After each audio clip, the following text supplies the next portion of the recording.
Hi friends, మేము రీసెంట్గా 2 temples visit చేసామన్నమాట. అది కూడా మన మార్కాపురం జిల్లాలోని త్రిపురాంతకం అని పేరు చెప్పగానే మీకు అర్థమైపోయి ఉంటుంది మేము ఏ టెంపుల్స్ విజిట్ చేసి ఉంటామో.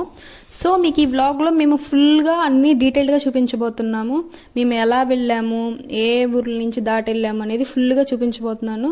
లగేజ్ అయితే ప్యాక్ చేసుకున్నాం ఫుల్గా మేము. అండ్ మా పెద్దనాన్న వాళ్ళు మేము అందరం కారులో వెళ్ళామన్నమాట, ఫ్యామిలీ మొత్తం కలిసి త్రిపురాంతకానికి. ఈరోజు వెదర్ అయితే చాలా క్లౌడీగా ఉంది. మరి కొంతసేపు ఆగిన తర్వాత వాన పడుతుందో ఏమో తెలియదు, కానీ వెదర్ అయితే చాలా ప్రశాంతంగా అండ్ పీస్ఫుల్గా ఉంది. చూపిస్తున్నాను కదా మీకు, చుట్టుపక్కల పచ్చని పొలాలు, చాలా గాలి వస్తుంది అనమాట. ఫుల్గా ఎంజాయ్ చేస్తూ వెళ్తున్నాం. ఇప్పుడు మనం రొంపిచెర్ల అవుట్స్కట్స్లో ఉన్నాము. మేమైతే ఇక్కడ నార్కెట్పల్లి, అద్దంకి, మేదరమెట్ల రోడ్డు, ఈ రోడ్డు మీదుగా వెళ్తున్నాము.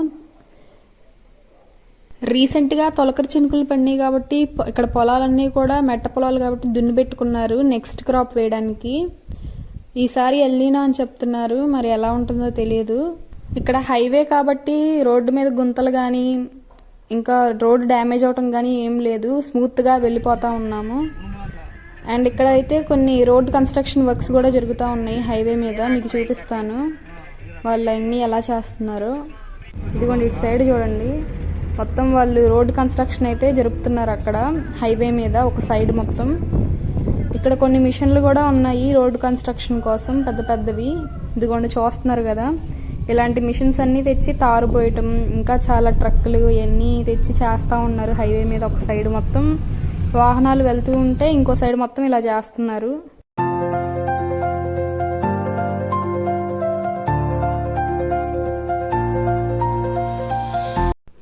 ఇప్పుడైతే వెనకొండ రీచ్ అయిపోయామన్నమాట. రీసెంట్గా ఏదో తిరణాలు జరిగినట్టుంది, జైంట్ వీల్ అవన్నీ కనిపిస్తూ ఉన్నాయి రోడ్డు పక్కన.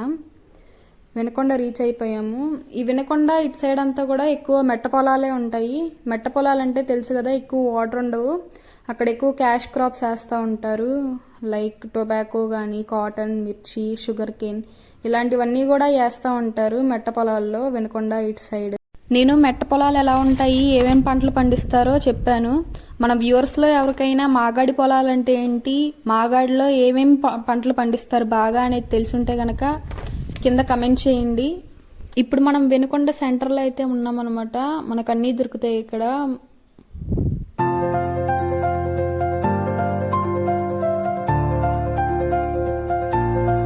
ఇప్పుడు మనం వెనకొండ అయితే దాటేసాము.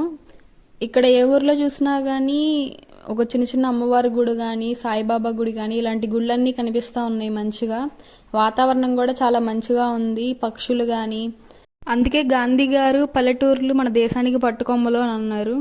మొత్తం పచ్చగా చాలా ఆక్సిజన్ ఇస్తూ ఉంటాయి, ఆరోగ్యానికి కూడా చాలా మంచిది. అండ్ మనం ఇప్పుడు మార్కాపురం డిస్ట్రిక్ట్లోకి ఎంటర్ అయ్యామన్నమాట. ఇక్కడి నుంచే స్టార్ట్ మార్కాపురం డిస్ట్రిక్ట్.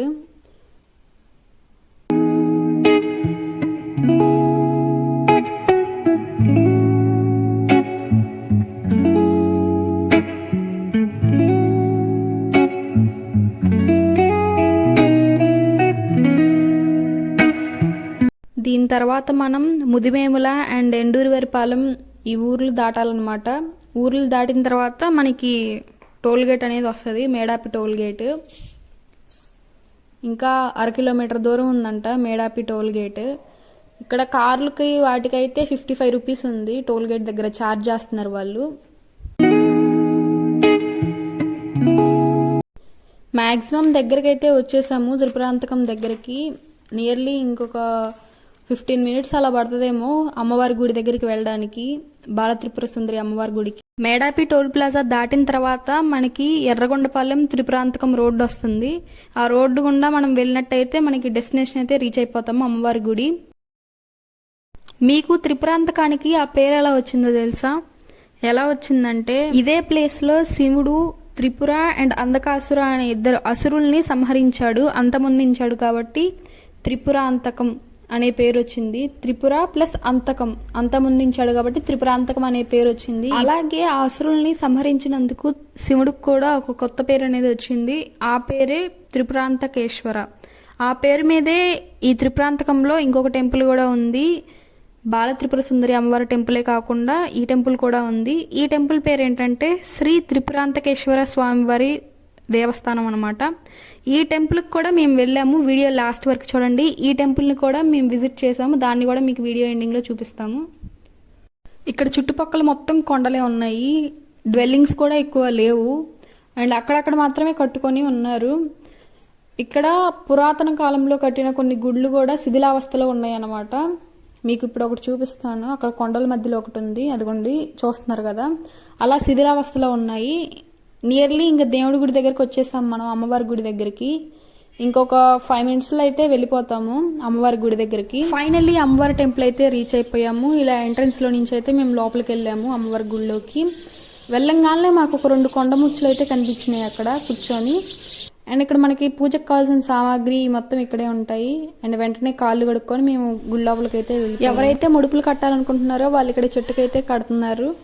మేము మెయిన్ గుడిలోకి వెళ్దామని చెప్పేసి ఇక్కడ మెట్ల ద్వారా లోపలికి అయితే వెళ్ళిపోయాము. ఈరోజు ఏరువాక పౌర్ణమి, సో ఏరువాక అండ్ పౌర్ణమి 2 ఒకే రోజు కలిసి రావడంతో, అండ్ పౌర్ణమి రోజు ఇక్కడ అమ్మవారి గుడిలో నిద్ర చేస్తే మంచిదంట. సో మేము నిద్ర చేయడానికని వచ్చాము అమ్మవారి గుడిలో.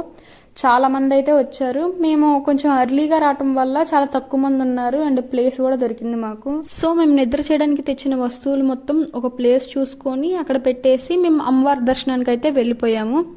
మాకైతే అమ్మవారి దర్శనం వెంటనే అయ్యింది, ఒక 15 నుంచి 20 నిమిషాల లోపే అయ్యింది. ఎవరైతే శ్రీ బాలత్రిపుర సుందరి అమ్మవారి టెంపుల్ కి నిద్ర చేయడానికి వెళ్ళాలనుకుంటున్నారో పౌర్ణమి రోజు, వాళ్ళు ఎంత వీలైతే అంత తొందరగా వెళ్ళిపోవటం మంచిది. నాకు తెలిసి ఈవినింగ్ 5:30 to 6 ఆ టైంలో వెళ్తే మనకు మంచిది, ఎందుకంటే దర్శనం కూడా తొందరగా అవుతుంది. అండ్ మనకి అక్కడ నిద్ర చేయడానికి కూడా మంచి ప్లేస్ అనేది ఉంటుంది తొందరగా వెళ్తే. నైట్ అయ్యే కొద్ది భక్తులు అనేది పెరుగుతూ ఉంటారు నైట్ అయ్యే కొద్ది. సో మనం ఎంత ఎర్లీగా వెళ్తే అంత మంచిది. మ్యాక్సిమం ఒక 5:30 to 6 PM ఈ మధ్యలో కల్లా మనం గుడికి వెళ్ళగలితే మంచిది పౌర్ణమి రోజు నిద్ర చేయాలనుకునే వాళ్ళు. గుడి వెనుక ప్రదేశం కూడా చాలా ప్రశాంతంగా అయితే ఉంది. నెక్స్ట్ రోజు మార్నింగ్ నిద్ర చేసిన తర్వాత మార్నింగ్ వెంటనే 3:30కి నిద్ర లేచి అందరూ బాతింగ్ చేయడానికి అయితే వెళ్ళాము. ఇప్పుడు నేను ఒక రూట్ చూపిస్తున్నాను కదా, ఈ రూట్లో వెళ్ళినట్టయితే మీకు ఫ్రీగా బాతింగ్ ఏరియా, ఒకవేళ మీకు రూమ్స్ కావాలంటే ఏసీ నాన్ ఏసీ రూమ్స్ కూడా ఉంటాయి అక్కడ మీకు. మేము వెంటనే ఇంకా రెడీ అయిపోయి వెళ్ళి పూజ చేసుకొని అమ్మవారి దర్శనం అయితే చేసేసుకున్నాము. అమ్మవారిని దర్శించుకున్న వెంటనే మేమైతే శ్రీ త్రిపురాంతకేశ్వర స్వామివారి దేవస్థానాన్ని చూడడానికి అయితే బయలుదేరిపోయాము. ఇదైతే త్రిపురాంతకం ఊర్లో కొండ మీద అయితే ఉంది ఈ ఆలయం.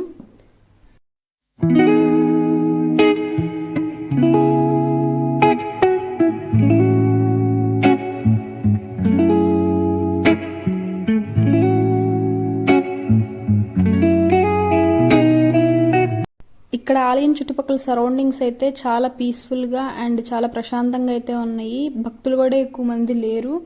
ఇక్కడ వినాయకుడు చామకర్ణ రససిద్ధి గణపతి అనే రూపంలో అయితే ఇక్కడ వెలిచారు. అండ్ ఇక్కడ ఆలయం కూడా చాలా పురాతనమైనది, చాలా రాజుల కాలంలో కట్టించినట్టుగా ఉంది ఆలయం. అసలు ఆర్కిటెక్చర్ అయితే సూపర్ ఉంది ఆలయం ఆర్కిటెక్చర్. ఇదిగోండి చూడండి పైదాకా.